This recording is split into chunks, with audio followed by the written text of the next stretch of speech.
Mas antes da gente começar, Jadilson, eu queria que você se apresentasse. Nem todo mundo aqui te conhece. Que seria que você falasse um pouquinho do seu background e o que que você faz hoje. Beleza, Neto. Primeiro aí, muito obrigado pelo convite, né? Bom, eu sou do interior do Rio de Janeiro, sou de Volta Redonda. Em 2011 eu vim para o Rio de Janeiro fazer pré-vestibular e depois ingressei na faculdade de medicina, estudei na Souza Marques aqui no Rio. E aí, assim, eu ia ser um gastroenterologista, cara. Era fato já. Mas acabou que eu passei para residência de clínica médica no Hospital Federal de Bom Sucesso. Para quem não conhece, aqui no Rio é um hospital geral que tem um serviço de nefrologia, inclusive de transplante muito forte. E lá eu fui influenciado para ir para a nefrologia. Depois fiz prova e acabei resolvendo mudar um pouco, porque eu até inicialmente falei, vou ficar aqui, né? Tô aqui, tô em casa, tô gostando, mas aí eu falei, vamos conhecer outros horizontes também, né? E aí acabei indo para o hospital universitário, né, da UFRJ, fazer nefrologia lá. E aí lá eu acabei conhecendo aí um dos meus grandes mentores, que é o Dr. Pedro Túlio, né? Ele era preceptor na residência, mas assim, durante a residência especificamente, nós nem nos aproximamos muito. E aí, rapaz, foi chegando no final ali da residência, eu falei assim, pô, mas vai acabar, né? Vai acabar a residência. Eu acho que eu vou fazer transplante, vou fazer mais um ano. E aí, aqui no Rio, na época, tinha essa possibilidade, tanto em Bom Sucesso quanto na UERJ, né, na Universidade Estadual. Só que aí o Pedro estava montando um serviço, né? Em 2011, em novembro de 2011, o Pedro inaugurou um serviço de transplante no Hospital Adventista Silvestre. E ele chegou para mim e falou: Cara, você vai fazer mais um ano de residência? Não, vem trabalhar comigo, preciso de gente. E eu fui. E aí fui para lá em novembro de 2011, que ele começou, estava terminando a residência ali em janeiro. E eu comecei já e lá eu fiquei. E aí a gente fez um combinado lá, eu fiquei frequentando o serviço, ele conseguiu me mandar para o Hospital do Rim, lá em São Paulo, eu fiquei um tempo lá com o doutor Medina, e aí é um mundo, né, de transplante, né? E aí o bicho me picou, né, do transplante. E tô nessa aí até hoje, cara. Né? A gente posteriormente credenciou também o Hospital São Lucas, então nossa equipe atua nesses dois hospitais. Eu fiz até um levantamentozinho hoje dos números, assim, até me surpreendi um pouco. A Boa. gente está hoje com 461 transplantes. Desses, Caraca. 31 transplantes de fígado e rim, 26 de pâncreas e rim, e agora, recentemente, a gente fez um transplante triplo, né, de coração, fígado e rim, e teve um paratireoide aí também na história, né, recentemente, de um transplantado de rim que tinha um hipoparatireoidismo muito importante, que no pós-transplante ele ficou com uma hipocalcemia assim, grave, severa, que levou algumas internações, e a gente fez esse transplante, e graças a Deus as coisas estão indo bem, né? E agora eu tô lá na É, Nefroclínicas também, né? Tô com esse time aí. cara, eu vou te falar, bati um papo aqui com o Pedro Túlio. Pedro Túlio é um cara da minha geração e que realmente vem voando, cara que É, entrega muito valor, que tem tudo para ser um cara que realmente deixa um legado na nefrologia, não só carioca, mas na nefrologia nacional. E essa mesma estima que você tem por ele, você pode ter certeza que ele tem por ti. obrigado, cara. É impressionante como que ele te valoriza e como que ele te considera um grande parceiro. E é uma grande alegria nossa da Nefroclínicas ter você conosco aí nessa empreitada carioca. E assim, para quem está chegando aqui agora, a Nefro Academy ele é o braço educacional da Nefroclínicas.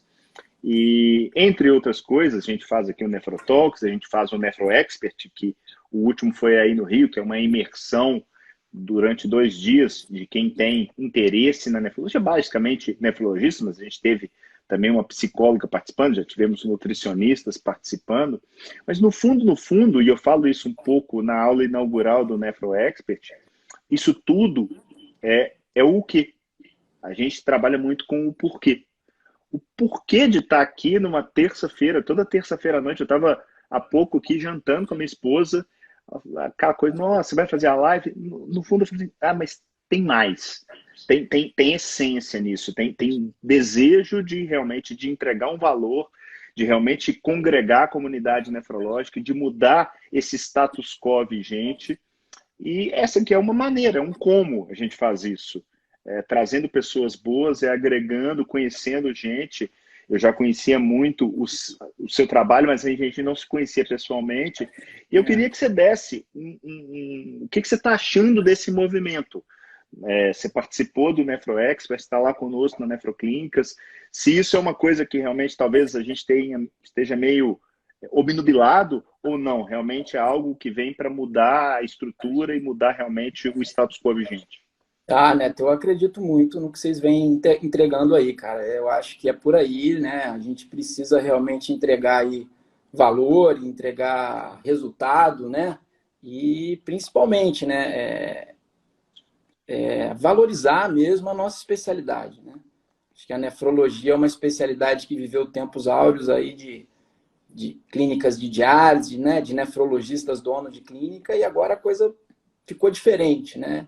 Inclusive, isso tem né, até os residentes, né, tem diminuído, tem, né, a atração pela nefrologia diminuiu, e eu acho que a gente tem que resgatar isso, né? E eu vejo isso no transplante um potencial muito grande, assim. Tem uns residentes da UFRJ que rodam com a gente, agora também lá no São Lucas tem uns residentes da PUC, uma pós-graduação da PUC, fez um convênio lá, então a gente vê que o transplante faz o olho brilhar às vezes, né? Não sei se eu tenho um viés aí, né?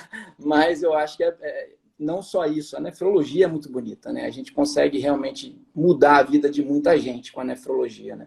Acho que é por aí, mais ou menos. E vocês estão de parabéns, cara. Qual foi a sua impressão do NefroExpert? Pô, eu achei muito bom, cara. Me deu uma chacoalhada na cabeça, realmente, assim, eu conversando com a minha esposa domingo à noite, eu falei, impressionante como em 2 dias a gente pensa em coisas, né? E o formato é muito interessante, a grade de programação é fantástica, né? Tudo muito programado. Aquela manhã de sábado que não tem nefrologia é sensacional, né? Você sai meio tonto de lá, fala, cara, peraí, tem que rever minha vida, vamos tentar mudar as coisas aqui para ver se a gente consegue ir nesse rumo aí, que eu acho que é por aí.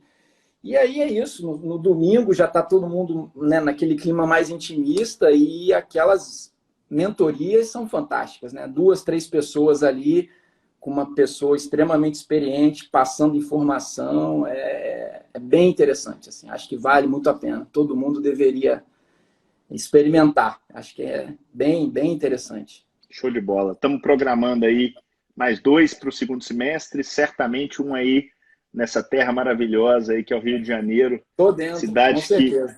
tanto amamos.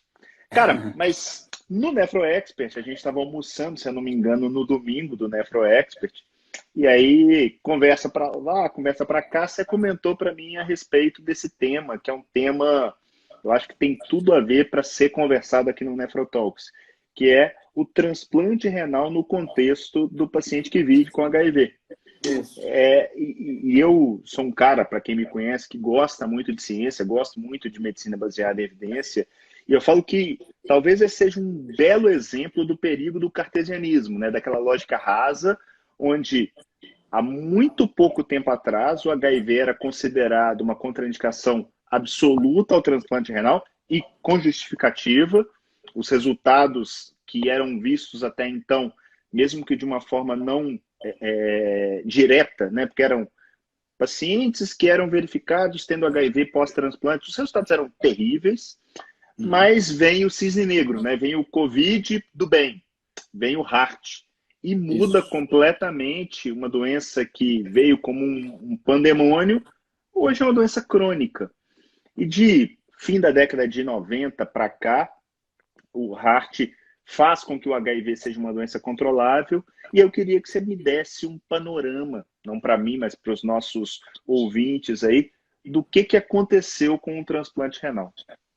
Exatamente, né? Você colocou aí muito bem, né? Existem 2 cenários, né, do HIV. Início da década de 80 e os dias atuais, né? Enfim, é uma doença que passou de uma infecção extremamente letal, né, para uma doença crônica, como você falou, né? Desde 1996, hoje eu levantei alguns dados que eu achei interessantes. Desde 1996, então, a terapia antirretroviral, né, ela é fornecida pelo Sistema Único de Saúde, né, no SUS. Então, todos os pacientes HIV positivo passam a ter o direito à medicação, independente de carga viral, de CD4, todos têm a indicação de tratamento, né? E isso muda muito o cenário, né? E para nós, nefrologistas, muda também, né? Porque antigamente o paciente que tinha HIV tinha descontrole, né? Infecção ativa, nefropatia pelo HIV e, enfim, mortalidade em diálise altíssima e ninguém queria saber de transplantar, né?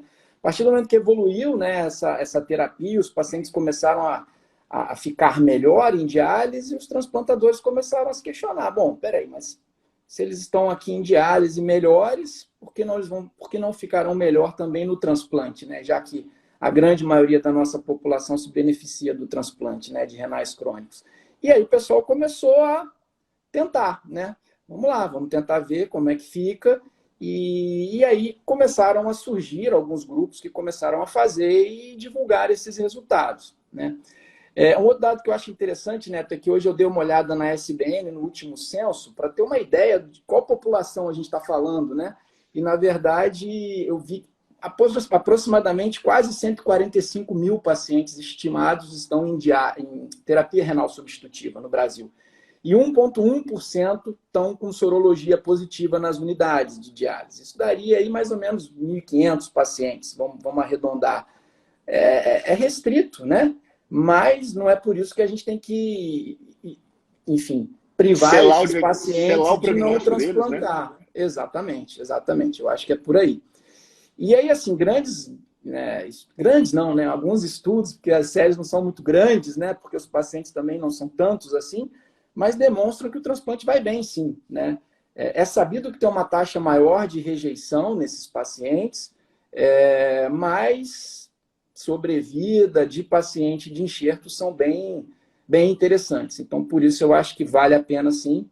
E é fundamental aí, Neto, que a gente tenha a parceria com um bom infectologista, né?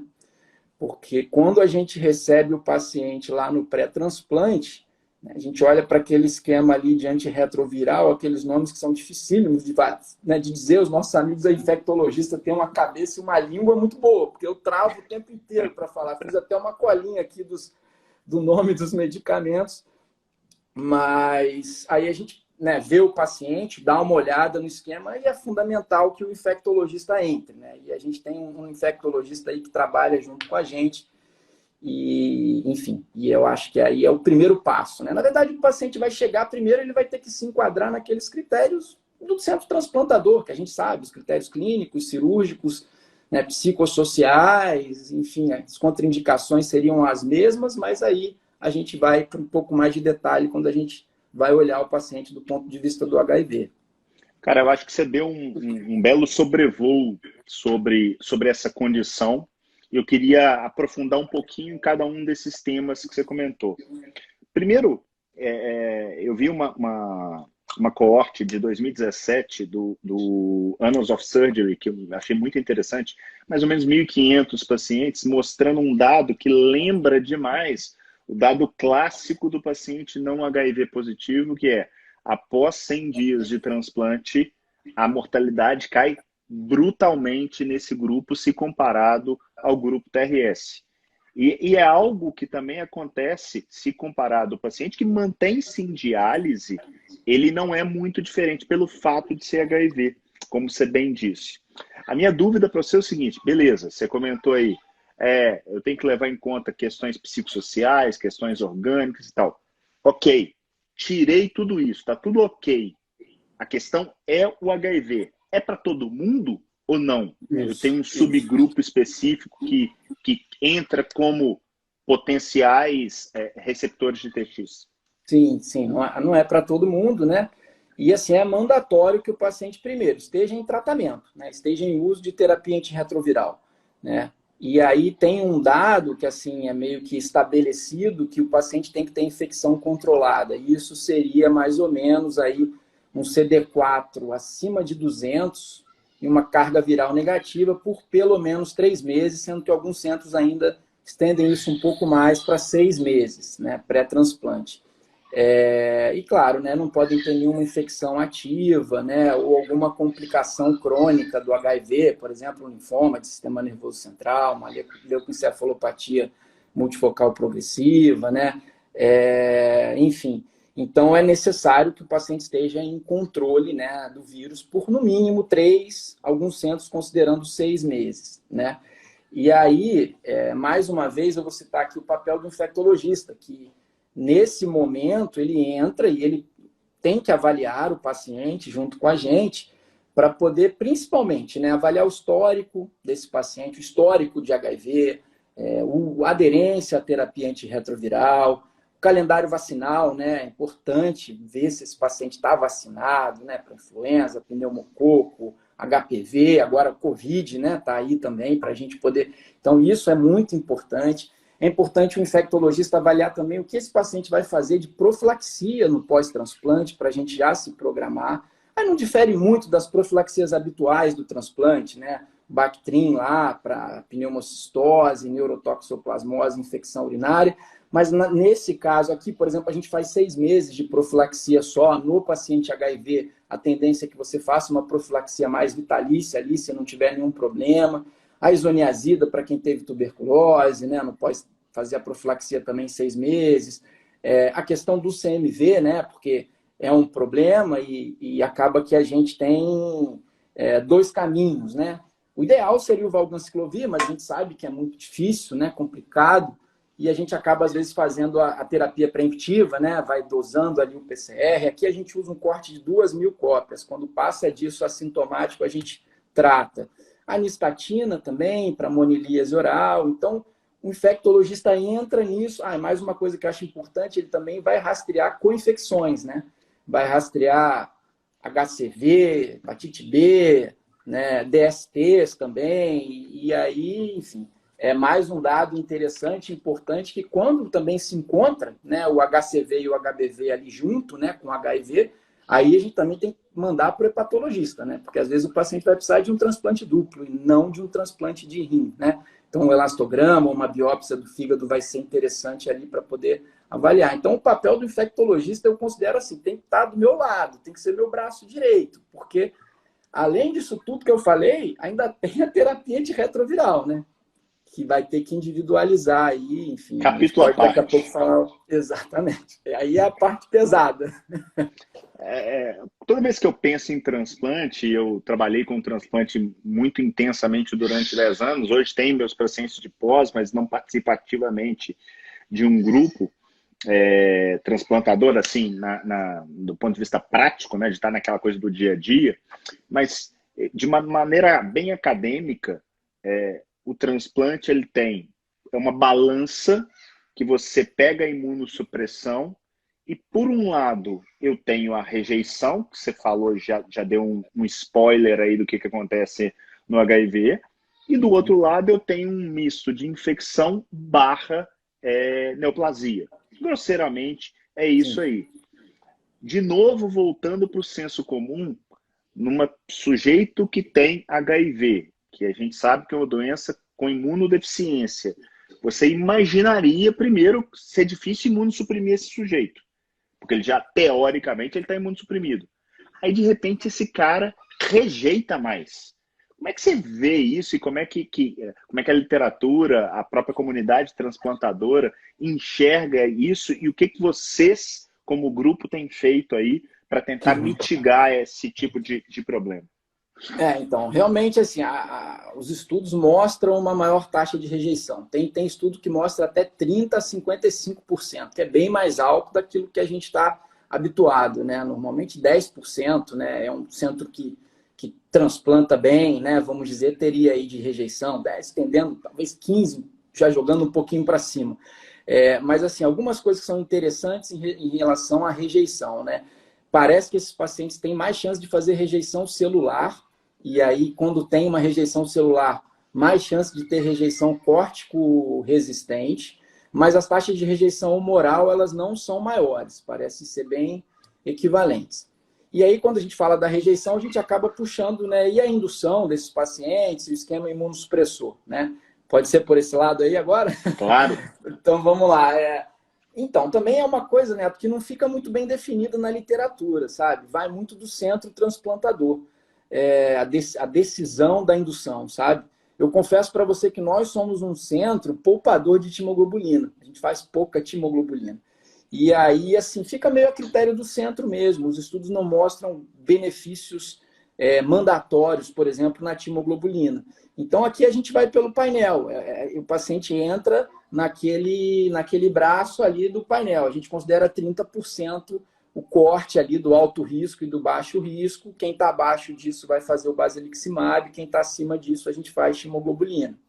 Né? E aí a terapia de manutenção normalmente é com inibidor de calcineurina, a gente usa mais o tacrolimo, o antimetabólico, que acaba sendo o micofenolato, e o corticosteroide, que é a prednisona. Né? Assim, alguns dados interessantes. Né? O uso da timoglobulina, né? Enfim, mantém aí uma linfopenia persistente por 12 meses aproximadamente, né? Então, esses pacientes, eles podem até rejeitar menos, eles vão acabar talvez rejeitando menos, mas eles vão ter mais infecção. Certamente eles vão ter mais infecção. O famoso cobertor curto. O famoso, exatamente. Você não sabe para que lado que puxa, né? E em relação à manutenção, o que é interessante é que alguns dados mostram benefício do tacrolimo em relação à ciclosporina, mas eu acho que muito por estético, efeito mais estético e enfim, por dificuldade talvez de manejo ali de nível sérico, acho que o tacrolimo já é uma coisa que está mais habituado.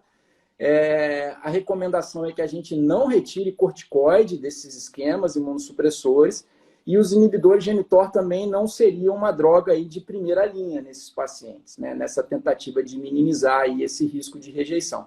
Tem alguns centros até que adotam biópsias protocolares, a gente não faz, mas eu acho que esses pacientes se beneficiariam muito de biópsia precoce. Se ficar na dúvida, botou ultrassom, não tem dilatação, amigo, é biópsia, não tem para onde correr, não.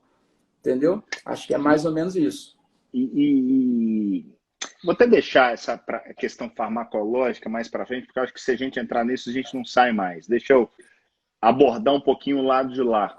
E do ponto de vista de infecção oportunística, tanto elas quanto neoplasia. Neoplasia é algo, talvez, que a gente tenha dados de literatura, talvez não tenha tanta, assim, uma experiência casuística, até por tempo mesmo de evolução. A gente não transplanta HIV há tanto tempo assim. Mas qual que é a sua, tanto leitura daquilo que está na literatura, quanto a experiência aí do grupo?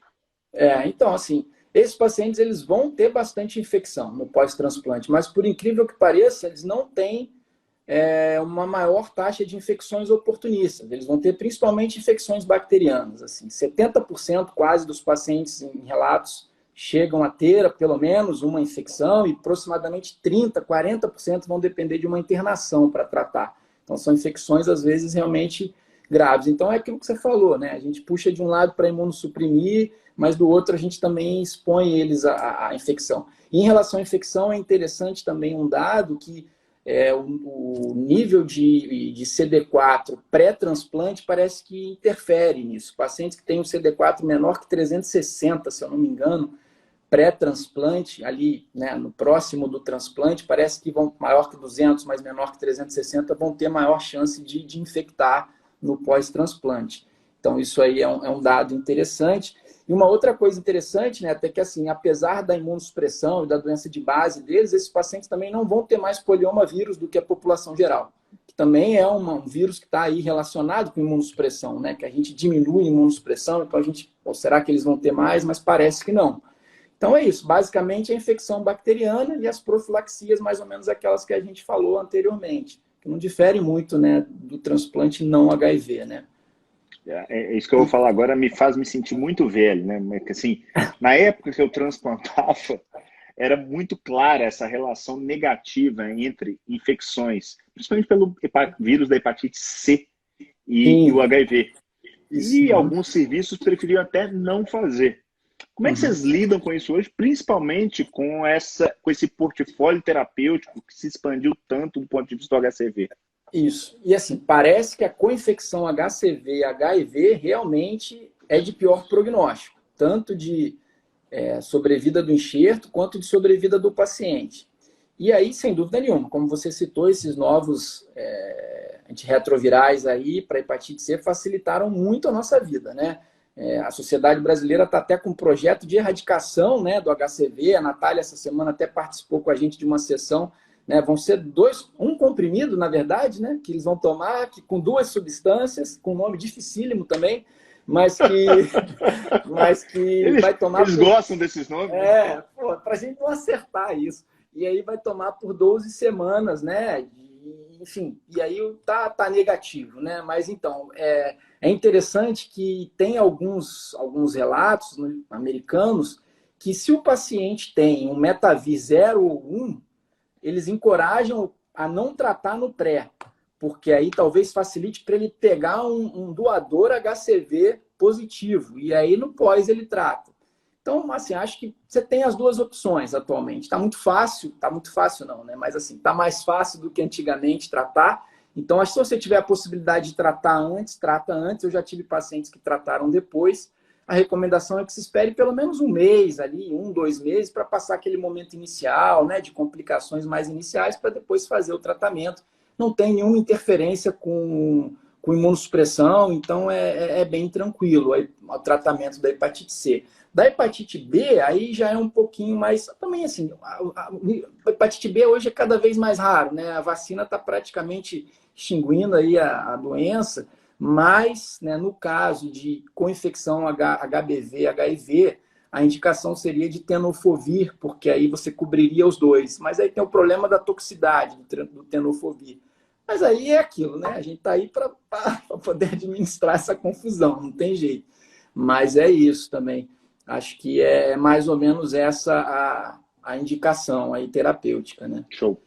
Você Antes falou, da gente... desculpa, Neto, você falou anteriormente sobre neoplasia, né? Eu acabei não te respondendo, mas aí rapidamente, assim, esses pacientes eles têm sim um risco maior de neoplasia, tanto de pele como de sarcoma de Kaposi e no caso de associação com HPV, né? Tumores ali, ai meu Deus, me fugiu o nome aqui. Tumor ginecológico, né? Enfim, associado ao HPV. Né? Então, é mais ou menos por aí a questão de tumor em relação ao HIV.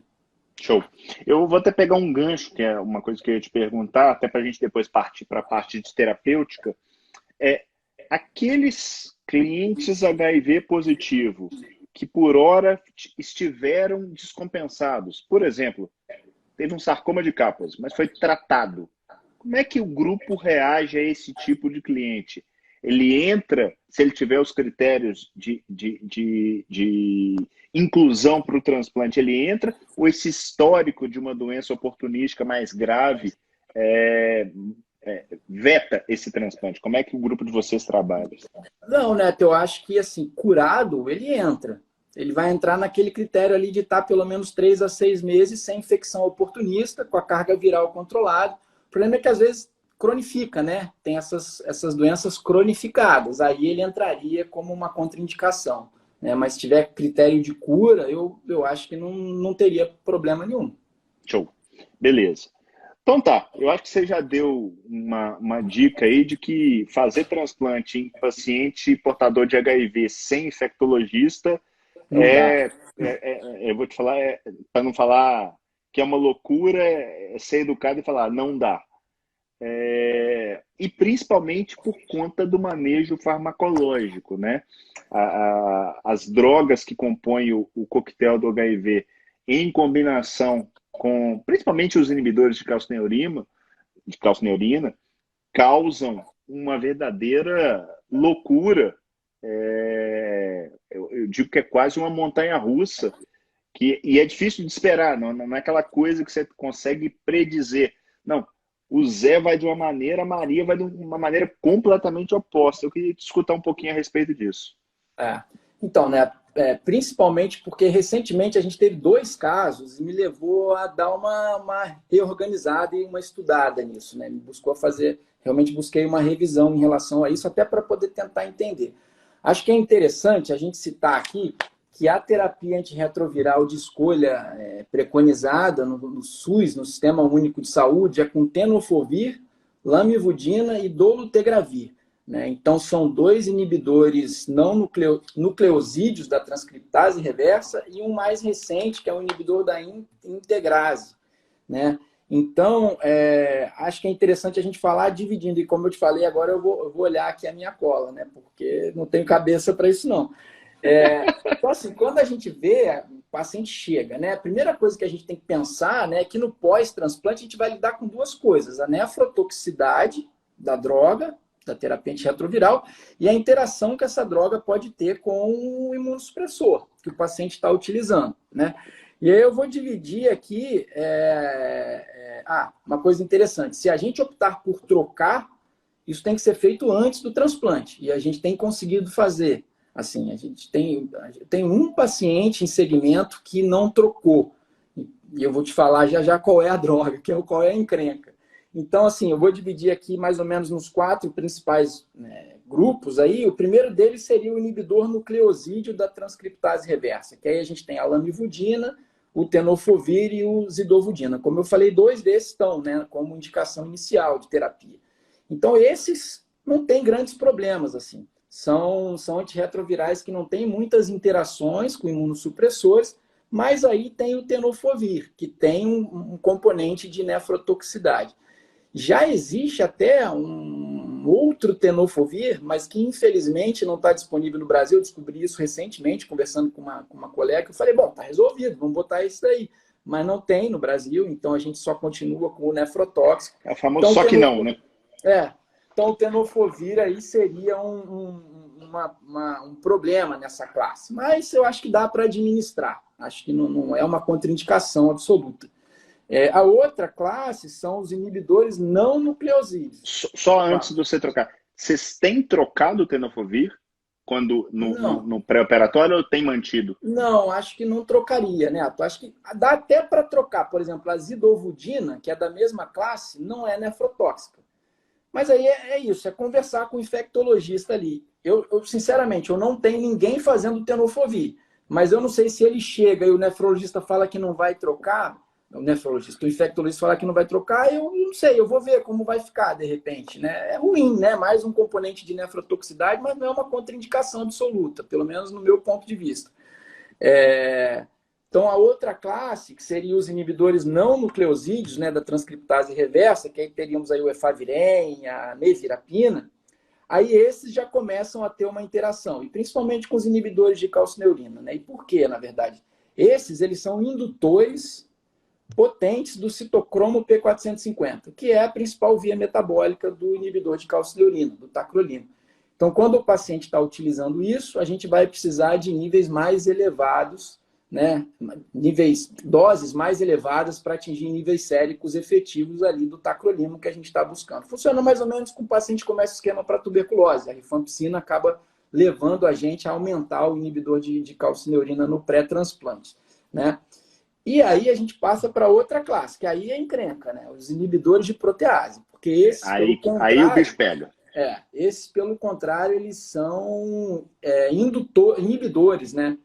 Potentes do citocromo. Então a droga não é metabolizada. E aí ela circula, né? E assim, os estudos mostram que pacientes que transplantam com essa classe vão ter mais falência de transplante, vão ter mais complicações, vão ter mais óbito, inclusive. Então, assim, quando chega com essa classe, a gente faz de tudo para trocar. Assim. Como eu falei, a gente não tem muitos pacientes, né, em segmento. A gente tem 7 pacientes. Tivemos 7 pacientes porque tivemos 2 perdas aí. Mas as 2 com enxertos funcionantes, uma provavelmente com uma doença linfoproliferativa, o paciente chegou consumido, com uma massa abdominal, não deu nem muito tempo, sabe? E o outro foi um paciente que era um retransplante, HIV, retransplante, e o paciente se suicidou, cara, assim, mas bem triste, assim, paciente que tinha uma sequela visual e auditiva de uma neurotóxico prévia, fez um transplante, estava bem, e a gente recebeu essa notícia. Então, é isso, né? Ainda é uma população que tem algumas outras questões que a gente precisa ficar muito atento, né? Mas é isso, chegou com inibidor de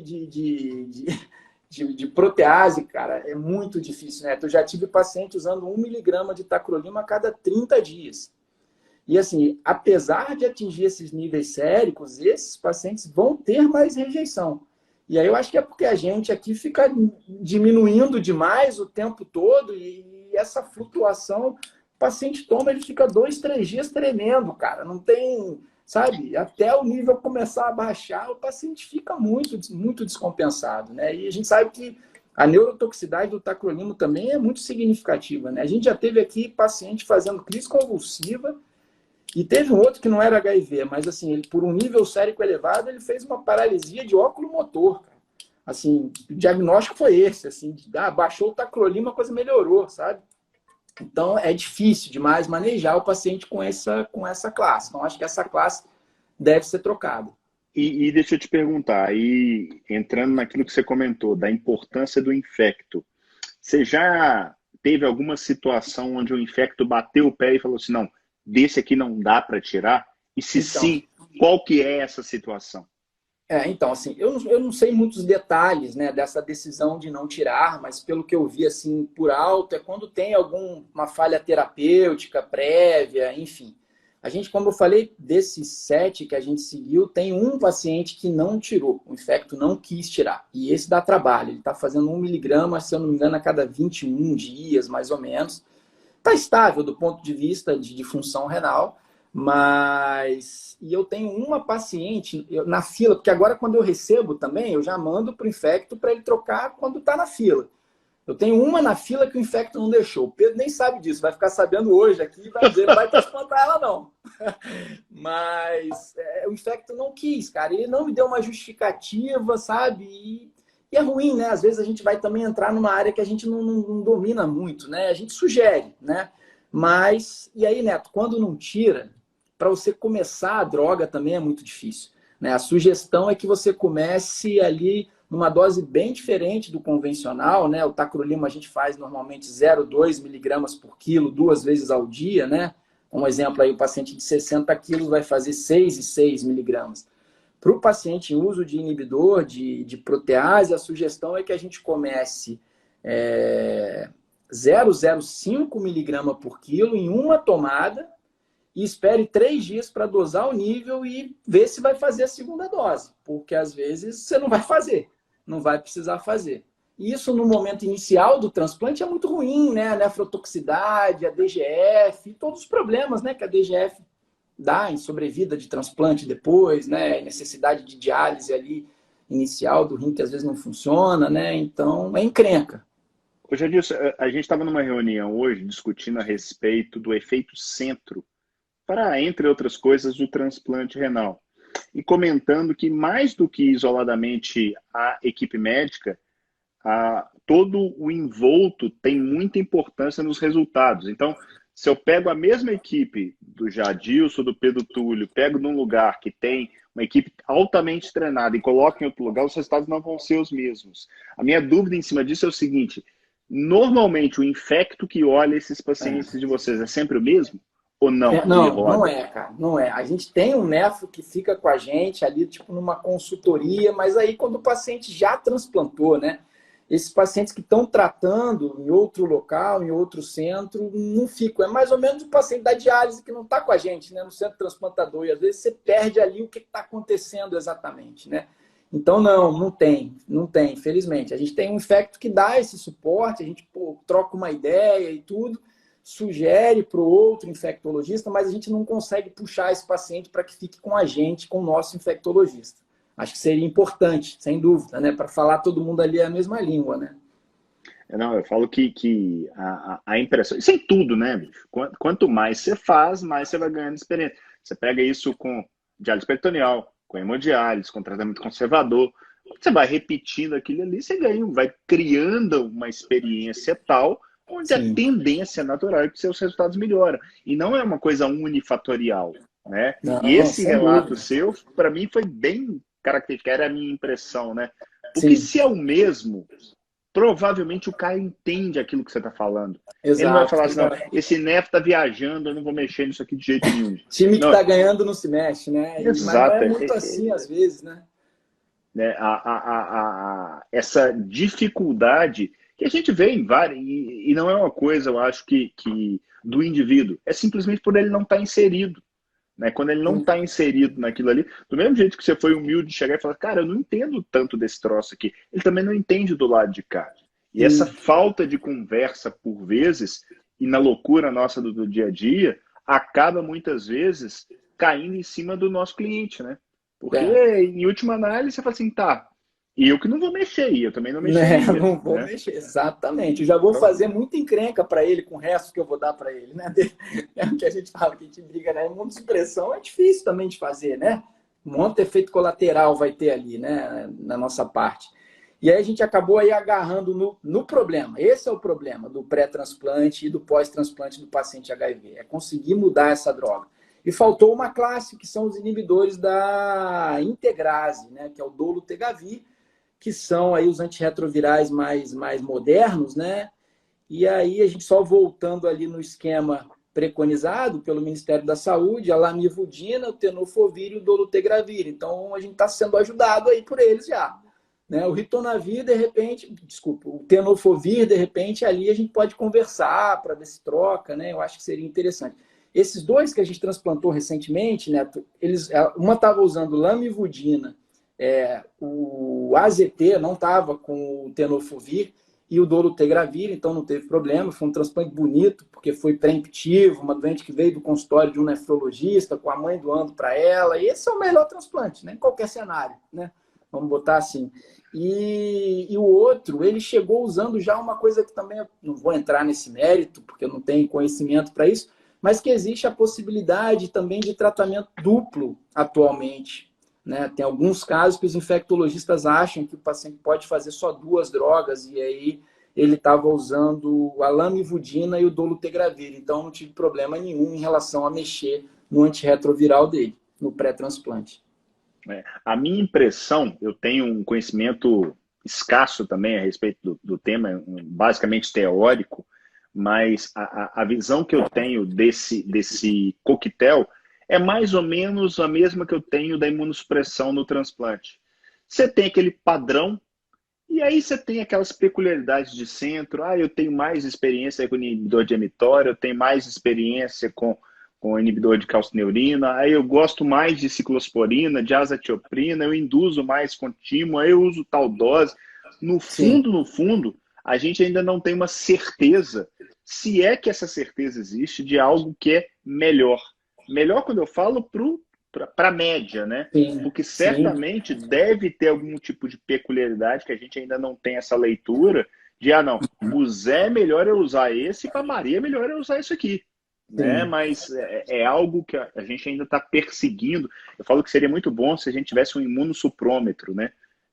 Para eu saber exatamente quanto eu preciso de imunossuprimir aquele sujeito, para eu não ter a rejeição, mas também para não coletar os efeitos colaterais. Exatamente. Né? Ô Jadilson, entrando um pouquinho no pós-operatório, quais que são as peculiaridades que tem com esse tipo de paciente? Assim, tanto do ponto de vista de profilaxia, quanto de complicações mais frequentes, fora do contexto geral do transplante habitual, vamos dizer assim. Nenhuma diferença. A gente basicamente utiliza a mesma profilaxia cirúrgica, que acaba sendo ali com o Kefazol, que a gente faz. Quando o paciente tem um acesso, às vezes, de longa permanência, a gente amplia um pouquinho, e aí a gente faz uma dose aí para cobrir. A gente normalmente faz teico, né? Amplia um pouquinho quando o catéter é de longa permanência há muito tempo. Mas não tem grandes diferenças, não. Assim, acho que a gente não muda muito, não. Vai muito de acordo com o que vai depois. Assim, a gente não tem hábito de botar duplo J em todo mundo, mas depende do que o cirurgião encontra. A gente deixa muito na mão deles. O nosso time é legal, assim, um pessoal bem bom de trabalhar, de conversar, né, cara? O Pedro tem uma característica, né, que ele bota a gente dentro do centro cirúrgico, né? Tem nefrologista que fica bravo. O que eu vou fazer lá no hospital agora? Não vou botar a mão em nada. Mas, cara, desde o segundo transplante, que é o primeiro que eu tive, o segundo foi o primeiro que eu tive a possibilidade de acompanhar com ele, eu estou dentro do centro cirúrgico, eu faço perfusão, eu dou palpite, né? De vez em quando os caras acham que eu ajudo, de vez em quando eles acham que eu só gasto capote e luva, mas não tem problema. E a gente... Então, eu acho que é isso, né? Muito do que acha ali. Então, tem paciente que bota duplo J, tem paciente que não. E no pós-operatório, a gente, por exemplo, a gente não faz para o transplante renal uma profilaxia mais ampla, por exemplo, de antifúngico, né? No pâncreazinho a gente faz. No pâncreazinho a gente amplia um pouco, porque a imunossupressão do pâncreazinho vai ser pesada, né? Aí o pâncreazinho vira timoglobulina todo mundo. E a gente faz, às vezes, um fluconazol também profilático no pâncreazinho, né? Porque mexe muito, né? Barriga com coleção depois. Então, a gente, às vezes, amplia um pouquinho, mas, de maneira geral, é o habitual. Assim. Show de bola. Já que a gente está caminhando aí para o finalzinho, você viu alguma coisa com relação a novidades nesse transplante, algum tipo de droga ou algum tipo de abordagem que possa estar surgindo aí como algum tipo de alento para esse tipo de cliente? Ou não, por hora a gente está mais ou menos no mesmo barco, aguardando aí por uma novidade que venha para ajudar todo mundo? Não, Neto, de droga realmente não. O que tem muito aí atualmente é aquela questão polêmica, né, do HIV positivo, doando para o HIV positivo, né? Isso é extremamente polêmico, né? Eu acho que no Brasil essa discussão ainda não cabe. Eu acho que a gente tem que fazer ainda muita coisa para chegar nessa discussão, né? Mas aonde isso começou, né, na África, é um cenário totalmente à parte, né? O HIV para tudo que era lado, não tinha lugar para dialisar os renais crônicos, né? Então a doutora Elmi Miller, até anotei o nome dela aqui, né, fez um trabalho publicado no New England, está disponível. Quem tiver interesse, eu acho bem interessante. Clássico, né? E assim, é interessante, né? Foi corajosa demais, né?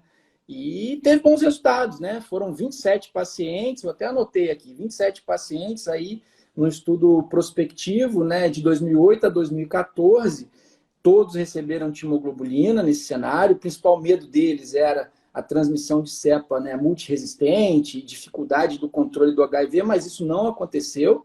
Eles tiveram uma taxa de rejeição em 12 meses de 8% e de 22% com 36 meses. E a sobrevida do rim do paciente no primeiro ano foi acima de 85%.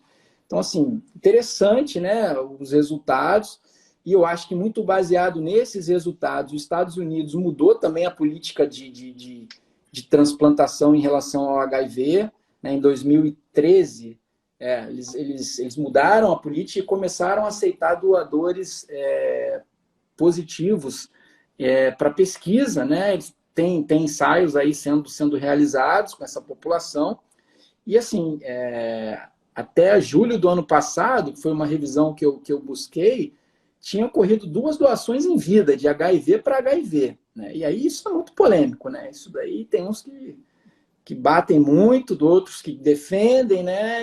Eu sou mais conservador, cara. Eu acho que tem muita, como eu falei, né? Tem muita coisa para a gente avançar no Brasil ainda. A gente tem que ampliar, sim. A gente está fazendo menos transplantes do que deveria, mas acho que isso é um ponto muito... E não é infrequente, não, né? Eu já recebi casais, eu já recebi filho querendo doar para a mãe, e, na verdade, a nossa legislação não permite também, né? Não dá nem para avaliar, né? Mas eu acho que isso talvez é uma coisa da novidade, assim, né?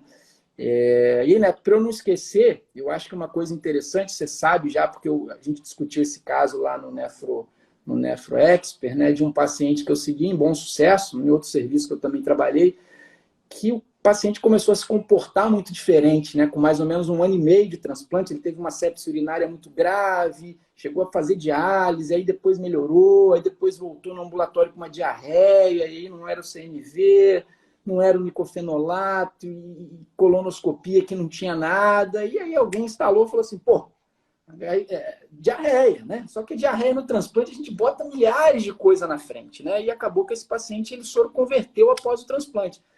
E assim, eu nunca tinha visto isso, e nunca, nenhum colega meu também, assim, de dia a dia, de trabalho, me falou que tinha visto. Assim, eu realmente acho que é uma coisa... Então, só para alertar, né? Porque na diálise a gente fica atrás dessa sorologia, né? De 3 em 3 meses, hepatite C, HIV, e às vezes no transplante a gente deixa passar. E aí fica uma crítica, né, a nós, né, nós transplantadores, que naqueles exames anuais que a gente faz, né? Normalmente um eco, né? Aquele pacote, vamos incluir uma sorologia também, porque às vezes a gente se surpreende, né? E é difícil fazer o diagnóstico, porque você não pensa nisso, você pensa em muita coisa antes disso. Muito né? específico, né? Exatamente. Eu vou te falar que é engraçado isso que você comentou, eu acho que vai até além, né?